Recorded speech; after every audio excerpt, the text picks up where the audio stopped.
sir आज राष्ट्रपति अभिभाषण देखते बजेट आसूसी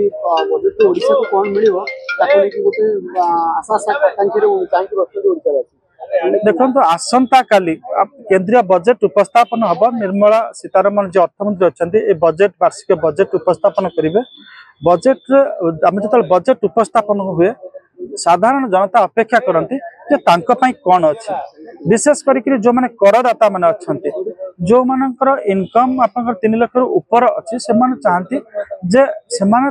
जहाँ कर दौरान टैक्स दौरान इंडिविजुअल टैक्स व्यक्तिगत कर दौरान से छूट मिलू कारण कर बाबद जो पैसा पड़ जा सरकार नहीं जाता पाखे अंततः सी किसी पिला पाठ पढ़ार खर्च करेंगे कि कौन सी जिन घर कणा जिनसा किनीपर जिते से करटी दौरान बाधुची से द्वितीय से तो एक व्यक्तिगत कर दौरान द्वितीय कौन सी जब जिनपतर किणुच्च जीएसटी दौरान से आडिशनाल गोटे टैक्स दौरान